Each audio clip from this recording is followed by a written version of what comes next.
Hello नमस्कार साथियों, फिर से हाजिर हूँ आपके साथ लेकर के हिस्ट्री की एनसीईआरटी। तो क्लास 12 की हिस्ट्री की एनसीईआरटी में हमारा लास्ट चैप्टर चल रहा है संविधान का निर्माण। इसके अंदर हमने देखा उद्देश्य प्रस्ताव के बारे में और संविधान में जो पृथक निर्वाचिका को लेकर बहसें हुई थी उसके बारे में। आज हम देखेंगे राज्य की शक्तियाँ। संविधान सभा में इस बात पर काफ़ी बहस हुई कि केंद्र सरकार और राज्य सरकारों के क्या क्या अधिकार होने चाहिए। जो लोग शक्तिशाली केंद्र के पक्ष में थे उनमें जवाहरलाल नेहरू भी थे। संविधान सभा के अध्यक्ष के नाम लिखे पत्र में उन्होंने कहा था, अब जबकि विभाजन एक हकीकत बन चुका है, एक दुर्बल केंद्रीय शासन की व्यवस्था देश के लिए हानिकारक होगी, क्योंकि ऐसा केंद्र शांति स्थापित करने में, आम सरोकारों के बीच समन्वय स्थापित करने में और अंतर्राष्ट्रीय स्तर पर पूरे देश के लिए आवाज़ उठाने में सक्षम नहीं होगा। तो संविधान के मसौदे में विषयों की 3 सूचियां बनाई गई, केंद्रीय सूची, राज्य सूची और समवर्ती सूची, जो कि आज भी मान्य है। पहली सूची के विषय केवल केंद्र सरकार के अधीन होने थे, जबकि दूसरी सूची के विषय केवल राज्य सरकार के अंतर्गत आते और तीसरी सूची के विषय केंद्र और राज्य दोनों की साझा जिम्मेदारी थे। परंतु अन्य संघों की तुलना में बहुत ज़्यादा विषयों को केवल केंद्रीय नियंत्रण में रखा गया। समवर्ती सूची में भी प्रांतों की इच्छाओं की उपेक्षा करते हुए ज़्यादा विषय रखे गए। खनिज पदार्थों तथा प्रमुख उद्योगों पर भी केंद्र सरकार को ही नियंत्रण दिया गया। अनुच्छेद 356 में गवर्नर की सिफारिश पर केंद्र सरकार को राज्य सरकार के सारे अधिकार अपने हाथ में लेने का अधिकार दे दिया गया। संविधान में राजकोषीय संघवाद की भी एक जटिल व्यवस्था बनाई गई। कुछ करों जैसे सीमा शुल्क और कंपनी कर से होने वाली सारी आय केंद्र सरकार के पास रखी गई। कुछ अन्य मामलों में जैसे आयकर और आबकारी शुल्क में होने वाली आय राज्य और केंद्र सरकारों के बीच बांट दी गई तथा अन्य मामलों से होने वाली आय जैसे राज्य स्तरीय शुल्क पूरी तरह से राज्यों को सौंप दी गई। यानी मोस्टली जो चीज़ें हैं यहाँ पे या तो पूरी तरह केंद्र को दे दी गई या फिर उन्हें समवर्ती सूची में डाल दिया गया, ताकि उस पर केवल राज्य का अधिकार ना रहे, केंद्र भी उस पर अपना हक जमा सके या फिर अपना नियंत्रण रख सके। तो राज्य सरकारों को अपने स्तर पर भी कुछ अधिभार और कर वसूलने का अधिकार दिया गया। उदाहरण के लिए वे जमीन और संपत्ति कर, बिक्री कर या बोतलबंद शराब पर अलग से कर वसूल सकते थे। फिर हम देखते हैं नेक्स्ट पॉइंट, केंद्र बिखर जाएगा। इसका क्या मतलब है कि राज्यों के अधिकारों की सबसे शक्तिशाली हिमायत मद्रास के सदस्य के संतानम ने पेश की थी। उन्होंने कहा कि न केवल राज्यों को बल्कि केंद्र को मजबूत बनाने के लिए भी शक्तियों का पुनर्वितरण जरूरी है। यह दलील एक जिद सी बन गई है कि तमाम शक्तियां केंद्र को सौंप देने से वह मजबूत हो जाएगा। संतनम ने कहा था कि यह गलतफहमी है। अगर केंद्र के पास ज़रूरत से ज़्यादा जिम्मेदारियां होगी तो वो प्रभावी ढंग से काम नहीं कर पाएगा। उसके कुछ दायित्वों में कमी करने से और उन्हें राज्यों को सौंप देने से केंद्र ज़्यादा मजबूत हो सकता है। इनका कहना भी बिल्कुल सही था। तो यहाँ पे जहाँ तक राज्यों का सवाल है, संतानम का मानना था कि शक्तियों का मौजूदा वितरण उनको पंगु बना देगा और राजकोषीय प्रावधान प्रांतों को खोखला कर देगा, क्योंकि भू राजस्व के अलावा ज़्यादातर कर केंद्र सरकार के अधिकार में दे दिए गए हैं। यदि पैसा ही नहीं होगा तो राज्यों में विकास परियोजना कैसे चलेगी। मैं ऐसा संविधान नहीं चाहता जिसमें इकाई को आकर केंद्र से यह कहना पड़े कि मैं अपने लोगों की शिक्षा की व्यवस्था नहीं कर सकता, मैं उन्हें साफ सफाई नहीं दे सकता, मुझे सड़कों में सुधार, उद्योगों की स्थापना के लिए खैरात दे दीजिए। बेहतर होगा कि हम संघीय व्यवस्था को पूरी तरह खत्म कर दें और एकल व्यवस्था यानी यूनिटरी सिस्टम स्थापित करें। संतनम ने कहा था कि अगर पर्याप्त जांच पड़ताल किए बिना शक्तियों का प्रस्तावित वितरण लागू किया गया तो हमारा भविष्य अंधकार में पड़ जाएगा। उन्होंने कहा कि कुछ ही सालों में सारे प्रांत केंद्र के विरुद्ध उठ खड़े होंगे और प्रांतों के बहुत सारे दूसरे सदस्य भी इसी तरह की आकांक्षाओं से परेशान थे। उन्होंने इस बात के लिए जमकर जोर लगाया कि समवर्ती सूची और केंद्र सूची में कम से कम विषयों को रखा जाए। उड़ीसा के एक सदस्य ने तो यहाँ तक चेतावनी दे डाली कि संविधान में शक्तियों के बेहिसाब केंद्रीकरण के कारण केंद्र बिखर जाएगा। यहाँ पे बेहतर देशभक्त कौन है, इसके बारे में हम एक बहस देखते हैं। मैसूर के सर ए रामास्वामी मुदालियर ने कहा था, यहाँ पे मुदालियर आयोग जो शिक्षा के बारे में पढ़ते हैं वो इन्हीं से जुड़ा हुआ है। तो 21 अगस्त 1947 की बहस में कहा था कि शक्तिशाली केंद्र की हिमायत के बहाने दिल को यह तसल्ली देने का कोई फ़ायदा नहीं है कि हम ज़्यादा बड़े देशभक्त हैं और इन संसाधनों पर कड़ी नज़र रखना चाहते हैं। उनके भीतर राष्ट्रीय भावना या देशभक्ति का अभाव है। उनका कहना था कि ज़्यादा शक्तियाँ केंद्र के पास होने से देशभक्ति नहीं होती है। आज हमें एक शक्तिशाली सरकार की आवश्यकता है। तो इसके बारे में किसने क्या कहा था ये देखते हैं हम। प्रांतों के लिए अधिक शक्तियों की मांग से सभा में तीखी प्रतिक्रिया आने लगी। शक्तिशाली केंद्र की जरूरत को असंख्य अवसरों पर रेखांकित किया जा चुका था। अंबेडकर ने घोषणा की थी कि वह एक शक्तिशाली और एकीकृत केंद्र चाहते हैं। सुनिए 1935 के गवर्नमेंट एक्ट में हमने जो केंद्र बनाया था उससे भी ज़्यादा शक्तिशाली केंद्र। सड़कों पर हो रही जिस हिंसा के कारण देश टुकड़े टुकड़े हो रहा था उसका हवाला देते हुए बहुत सारे सदस्यों ने बार बार यह कहा था कि केंद्र की शक्तियों में भारी इजाफा होना चाहिए ताकि वह सांप्रदायिक हिंसा को रोक सके। प्रांतों के लिए अधिक शक्तियों की मांग का जवाब देते हुए गोपाल स्वामी अय्यर ने जोर देकर कहा कि केंद्र ज़्यादा से ज़्यादा मजबूत होना चाहिए।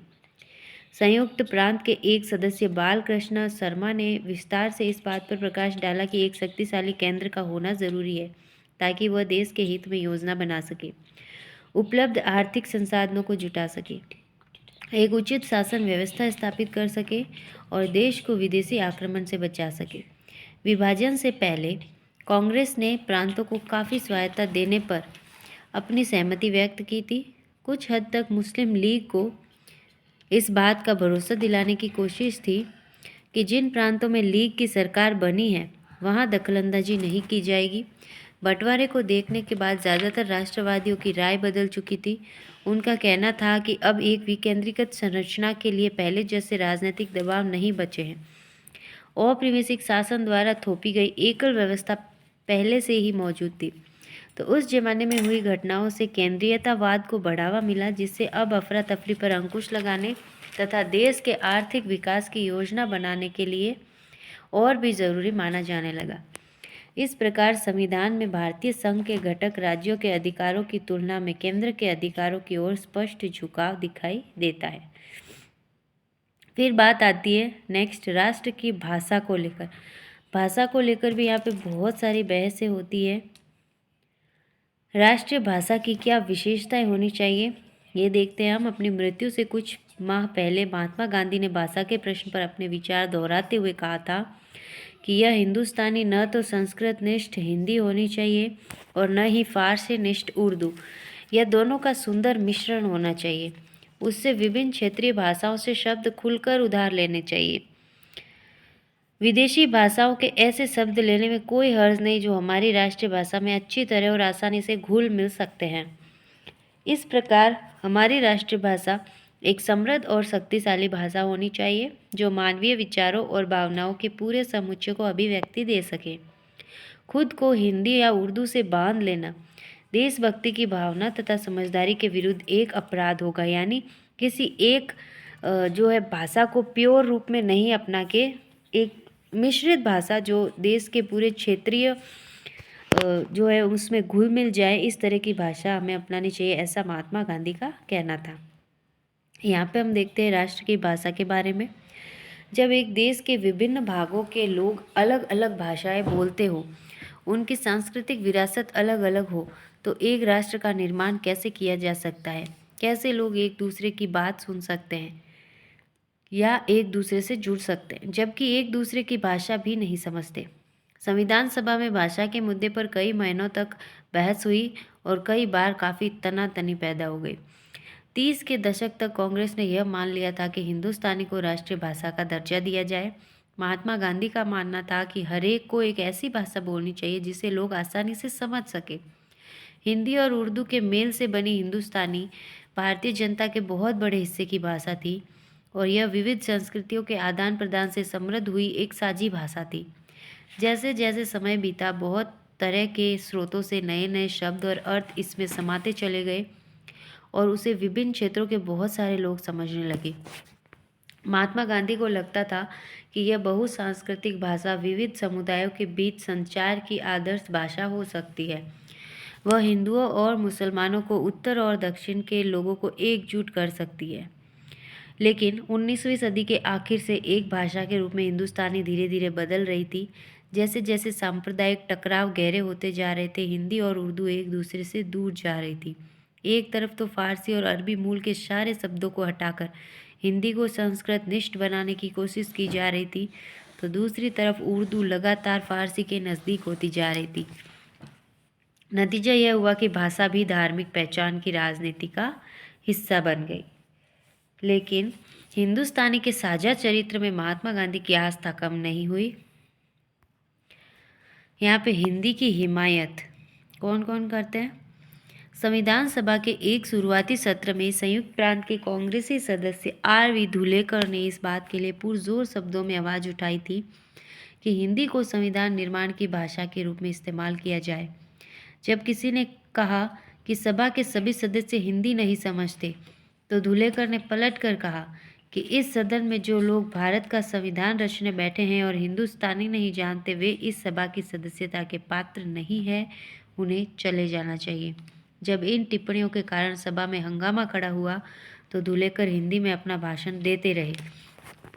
जवाहरलाल नेहरू के हस्तक्षेप के चलते आखिरकार सदन में शांति बहाल हुई, लेकिन भाषा का सवाल अगले 3 साल तक बार बार कार्यवाहियों में बाधा डालता रहा और सदस्यों को उत्तेजित करता रहा। तकरीबन 3 साल बाद 13 सितंबर 1949 को राष्ट्र की भाषा के सवाल पर धुलेकर के भाषण ने एक बार फिर तूफान खड़ा कर दिया। तब तक संविधान सभा की भाषा समिति अपनी रिपोर्ट पेश कर चुकी थी।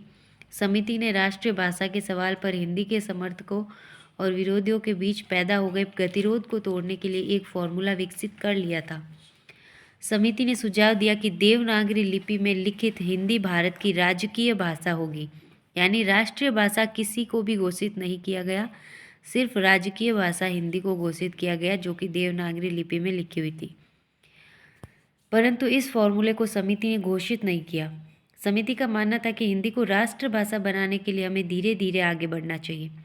पहले 15 साल तक सरकारी कामों में अंग्रेजी का इस्तेमाल जारी रहेगा। प्रत्येक प्रांत को अपने कामों के लिए कोई एक क्षेत्रीय भाषा चुनने का अधिकार होगा।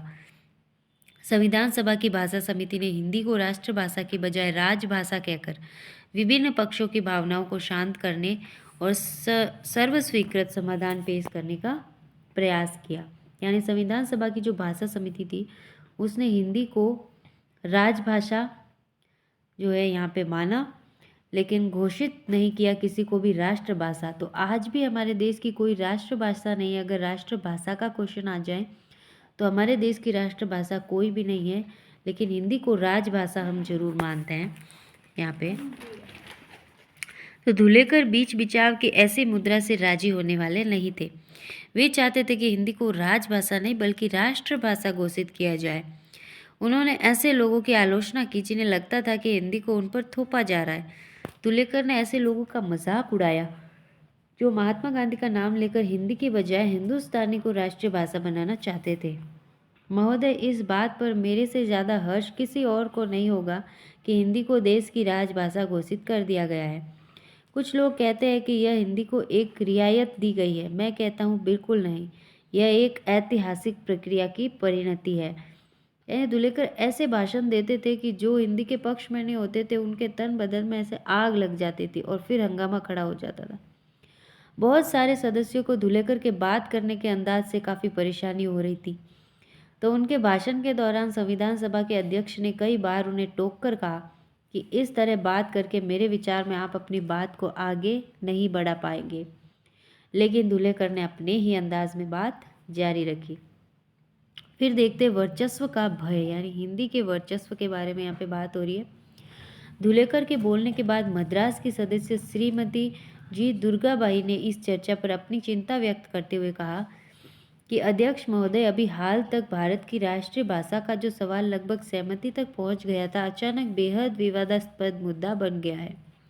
चाहे यह सही हुआ हो या गलत, गैर हिंदी भाषी इलाकों के लोगों को यह एहसास कराया जा रहा है कि यह झगड़ा या हिंदी भाषी इलाकों का यह रवैया असल में इस राष्ट्र की साझा संस्कृति पर भारत की अन्य शक्तिशाली भाषाओं के स्वाभाविक प्रभाव को रोकने की लड़ाई है।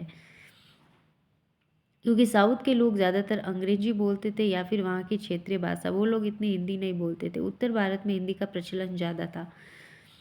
तो यहाँ पे श्रीमती दुर्गाबाई ने सदन को बताया कि दक्षिण में हिंदी का विरोध बहुत ज़्यादा है। विरोधियों को यह मानना संभवतः सही है कि हिंदी के लिए हो रहा यह प्रचार प्रांतीय भाषाओं की जड़ें खोदने का प्रयास है। यानी जो हर एक राज्य की अपनी अलग क्षेत्रीय भाषा है, हिंदी के प्रयास को लेकर जो है उनकी जड़ें खोदी जा रही है। इसके बावजूद बहुत सारे अन्य सदस्यों के साथ साथ उन्हें भी महात्मा गांधी के आह्वान का पालन किया तथा दक्षिण में हिंदी का प्रचार जारी रखा, विरोध का सामना किया, हिंदी के स्कूल खोले और कक्षाएं चलाई।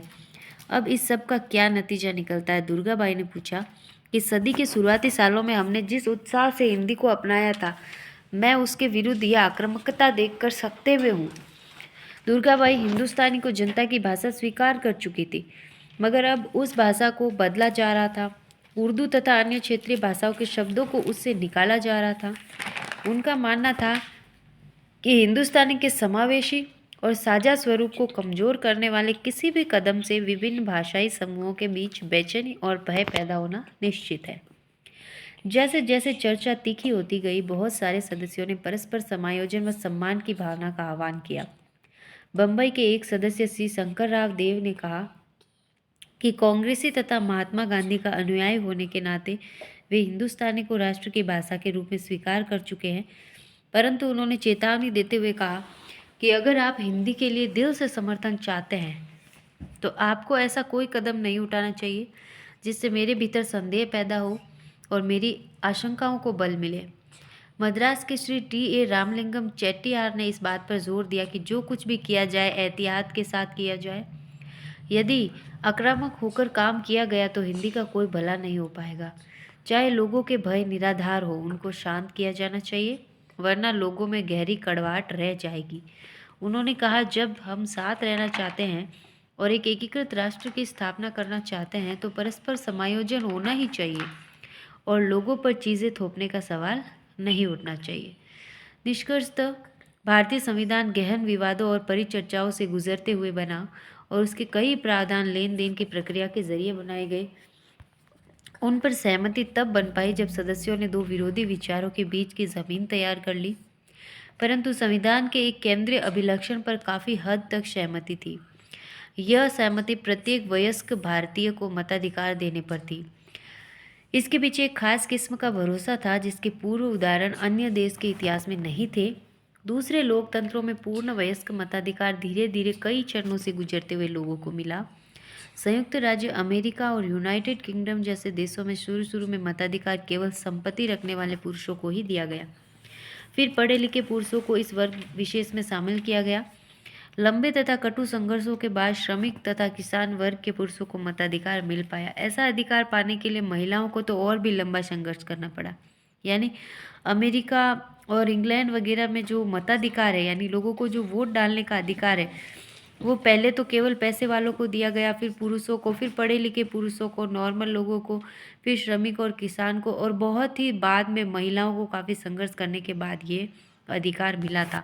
तो भारत में इसको काफ़ी ध्यान में रखा गया और जो है सार्वभौमिक वयस्क मताधिकार पर यहाँ पे ध्यान दिया गया। यानी जो भी वयस्क होता है, चाहे वो किसी भी जाति धर्म या किसी भी वर्ग का हो, वयस्क एक उम्र तय कर दी जाए, उस उम्र तक वयस्क होते ही उसको मताधिकार मिल जाएगा। तो हमारे संविधान का दूसरा महत्वपूर्ण अभिलक्षण था धर्म निरपेक्षता पर बल। एक तो हो गया वयस्क मताधिकार और दूसरा हो गया धर्म निरपेक्षता। अब धर्म निरपेक्षता का मतलब हम यहाँ पे समझेंगे, कई लोग इसका मतलब गलत निकालते हैं, लेकिन इसका जो पारिभाषिक सही मतलब है वो हमें कई बार एग्जाम में एज इट इज़ पूछा जाता है, और वो डायरेक्ट मतलब ये है कि संविधान की प्रस्तावना में धर्मनिरपेक्षता के गुण तो नहीं गाए, परंतु संविधान व समाज को चलाने के लिए भारतीय संदर्भों में उसके मुख्य अभिलक्षणों का जिक्र आदर्श के रूप में किया गया। यानी जो धर्म निरपेक्षता है, मतलब राज्य किसी भी धर्म विशेष को नहीं अपनाएगा या फिर किसी धर्म पर रोक टोक नहीं करेगा या फिर किसी भी धर्म से तटस्थ रहेगा, ऐसा कोई इसका मतलब नहीं है। तो यहाँ पे ऐसा मूल अधिकारों की श्रृंखला को रचने के जरिए किया गया। विशेषकर धार्मिक स्वतंत्रता जो अनुच्छेद 25 से लेकर 28 में है, और सांस्कृतिक और शैक्षिक अधिकार जो अनुच्छेद 29 और 30, और समानता के अधिकार जो अनुच्छेद 14, 16 और 17 में है। राज्य ने सभी धर्मों के प्रति समान व्यवहार की गारंटी दी और उन्हें हितैषी संस्थाएं बनाए रखने का अधिकार दिया। यानी यहाँ पे धर्मनिरपेक्षता का मतलब है कि धर्म के नाम पर राज्य किसी के साथ पक्षपात नहीं करेगा, सबको यहाँ पे समान रखा जाएगा, सबको अपने अपने धर्म का पालन करने के अधिकार यहाँ पे दिए जाएंगे। तो राज्य ने सभी धर्मों के प्रति समान व्यवहार की गारंटी दी और उन्हें हितैषी संस्थाएं बनाने का भी अधिकार दिया, यानी वो अपनी संस्थाएं, धार्मिक संस्थाएं भी बना सकते हैं। राज्य ने अपने आप को विभिन्न धार्मिक समुदायों से दूर रखने की कोशिश की, यानी किसी भी समुदाय विशेष से राज्य अपने को लगाव नहीं रखेगा और अपने स्कूल और कॉलेज में अनिवार्य धार्मिक शिक्षा पर रोक लगा दी, यानी किसी भी स्कूल कॉलेज में अनिवार्य कोई भी धार्मिक शिक्षा नहीं होगी, अपनी मर्जी के अनुसार लोग कोई भी धर्म अपना सकते हैं। सरकार ने रोजगार में धार्मिक भेदभाव को अवैध ठहराया, यानी रोजगार में कोई धार्मिक भेदभाव नहीं होगा, धर्म के नाम पर कोई भेदभाव यहाँ पे नहीं होगा। लेकिन दूसरी ओर धार्मिक समुदायों से जुड़े सामाजिक सुधार कार्यक्रमों के लिए कुछ कानूनी गुंजाइश भी रखी गई। इसी वजह से अस्पृश्यता पर कानूनी रोक लग पाई और इसी कारण से व्यक्तिगत और पारिवारिक कानूनों में परिवर्तन हो पाए। भारतीय राजनीतिक धर्मनिरपेक्षता में राज्य व धर्म के बीच पूर्ण विच्छेद नहीं रहा। हमने दोनों के बीच एक विवेकपूर्ण फासला बनाने की कोशिश की है। संविधान सभा के विवादों से हमें यह समझ आती है कि संविधान के निर्माण में कैसी कैसी विरोधी आवाजें उठी और कैसी कैसी मांगे की गई। ये चर्चाएं हमें उन आदर्शों और सिद्धांतों के बारे में बताती है जिनका जिक्र संविधान के निर्माताओं ने किया, परंतु इन विवादों को समझने में हमें याद रखना चाहिए कि आदर्शों को विशेष संदर्भों के मुताबिक बदला भी गया। इसके अलावा ऐसा भी हुआ कि सभा के कुछ सदस्यों ने 3 वर्षों में हुई चर्चाओं के साथ साथ अपने विचार ही बदल डाले, तो कुछ सदस्यों ने दूसरों के तर्कों के प्रकाश में अपनी समझ बदली और खुले दिल और दिमाग से काम किया, और कुछ अन्य सदस्यों ने आसपास की घटनाओं को देखते हुए अपने विचार भी बदल डाले। यहाँ पे हमें एक चित्र दिया गया, यहाँ पे जो संविधान सभा के अध्यक्ष है डॉक्टर राजेंद्र प्रसाद और बी आर अम्बेडकर यहाँ पे संविधान सौंपते हुए, और बी आर अम्बेडकर और राजेंद्र प्रसाद एक दूसरे को बधाई देते हुए कि यहाँ पे हमारा संविधान निर्माण पूरा हो चुका है और इसी के साथ हमारा चैप्टर भी पूरा हो चुका है। तो यहाँ पे हमने ऑलमोस्ट कोई साइड में फैक्ट्स हमें नहीं दिए गए हैं, हमने कर लिया है कंप्लीट इस चैप्टर को। ये काल रेखा जो इस चैप्टर का पूरा सार हमें दिखाती है, काल रेखा मतलब इसके जो भी डेट्स है उनको हमें याद करने में यहाँ पे मदद मिलती है। 1945 से हम यहाँ पे शुरू करते हैं। 26 जुलाई जब ब्रिटेन में लेबर पार्टी की सरकार सत्ता में आती है और 1945 में ही दिसंबर जनवरी में भारत में आम चुनाव होते हैं, और यही लेबर पार्टी जब सत्ता में आती है तो ये बड़ा कारण बनती है भारत की स्वतंत्रता का, क्योंकि लेबर पार्टी खुद स्वतंत्रता की समर्थक थी। 1946 के अंदर 16 मई कैबिनेट मिशन अपनी संवैधानिक योजना की घोषणा करता है। कैबिनेट मिशन यहाँ पे आता है। 16 जून मुस्लिम लीग कैबिनेट मिशन की संवैधानिक योजना पर स्वीकृति दे देती है। फिर 16 जून के दिन ही कैबिनेट मिशन केंद्र में अंतरिम सरकार के गठन का प्रस्ताव पेश करती है कि यहाँ पे सबसे पहले अंतरिम सरकार बनाई जाए। 16 अगस्त के दिन मुस्लिम लीग द्वारा प्रत्यक्ष कार्रवाई दिवस यहाँ पे मनाया जाता है संविधान सभा का बहिष्कार करते हुए। और फिर 2 सितंबर के दिन कांग्रेस अंतरिम सरकार का गठन करती है और नेहरू को उपराष्ट्रपति बनाया जाता है। 13 अक्टूबर को मुस्लिम लीग अंतरिम सरकार में शामिल होने का फैसला ले लेती है और 3 से 6 दिसंबर 1946 का ही चल रहा है सारा कालक्रम। 3 से 6 दिसंबर के अंदर प्रधानमंत्री एटली कुछ भारतीय नेताओं से मिलते हैं, लेकिन इन वार्ताओं का कोई नतीजा नहीं निकलता है। फिर 9 दिसंबर 1946 के दिन सभा के अधिवेशन शुरू हो जाते हैं। संविधान सभा की प्रथम बैठक इसी दिन होती है। फिर क्या होता है, 13 दिसंबर के दिन जो है उद्देश्य प्रस्ताव यहाँ पे पेश करते हैं, वो कुछ डेट्स यहाँ पे नहीं दी गई है। 1947 में क्या होता है, 29 जनवरी को मुस्लिम लीग संविधान सभा को भंग करने की मांग करनी शुरू कर देती है। 16 जुलाई 1947 को क्या होता है, अंतरिम सरकार की आखिरी बैठक होती है, क्योंकि अब जो है यहाँ पे स्वतंत्रता मिलने वाली होती है, रियल सरकार यहाँ पे बनेगी, तो अंतरिम सरकार जो है भंग होगी। 11 अगस्त को क्या होता है, जिन्ना को पाकिस्तान की संविधान सभा का अध्यक्ष निर्वाचित किया जाता है। पाकिस्तान जो है यहाँ पे घोषित कर दिया जाता है और उसका जो अध्यक्ष है, संविधान अलग से पाकिस्तान का बनाया जाता है, अलग से संविधान सभा बनाई जाती है पाकिस्तान के लिए मुस्लिम लीग द्वारा, और उसका अध्यक्ष जिन्ना को निर्वाचित किया जाता है 11 अगस्त के दिन, ये ध्यान रखेंगे आप। और इनका संविधान देखिए आप 3 ही दिनों में बन के रेडी हो जाता है। 14 अगस्त के दिन तो पाकिस्तान को घोषित करके स्वतंत्रता भी दे दी जाती है और कराची में ये लोग अपना जश्न मनाते हैं। स्वतंत्रता दिवस 14 अगस्त को पाकिस्तान वाले मनाते हैं और 15 अगस्त को भारत वाला मनाते हैं, क्योंकि 14-15 अगस्त की मध्य रात्रि लगभग 12 बजे जो है भारत की स्वतंत्रता की घोषणा करते हैं जवाहरलाल नेहरू, और यहाँ पे जश्न होता है स्वतंत्रता का। फिर 1949 दिसंबर, कौन सा दिसंबर, लगभग 26 दिसंबर यहाँ पे संविधान पर हस्ताक्षर, और यहाँ पे हमारा संविधान पारित हो जाता है, लेकिन लागू होता है 26 जनवरी 1950, अगले वर्ष यानी, क्योंकि दिसंबर के बाद जस्ट नया साल लग जाता है, 1 महीने बाद यहाँ पे संविधान लागू कर दिया जाता है। तो इसी के साथ हमारा ये बहुत ही इंटरेस्टिंग और इम्पोर्टेंट चैप्टर कंप्लीट होता है। इसी के साथ हमारी बुक भी कंप्लीट होती है मॉडर्न इंडिया की, और हमारे कक्षा 12 के इतिहास यहाँ पे कंप्लीट हो जाता है एनसीईआरटी का। तो अब हम लाएंगे कक्षा 11 जिसमें वर्ल्ड हिस्ट्री, उसकी सीरीज़ हम लेके आएंगे। तो जुड़े रहिए, बने रहिए हमारे साथ इसी तरह। तो मिलते हैं फिर नई बुक नए वीडियो के साथ इसी तरह। धन्यवाद आपका बहुत बहुत, नमस्कार।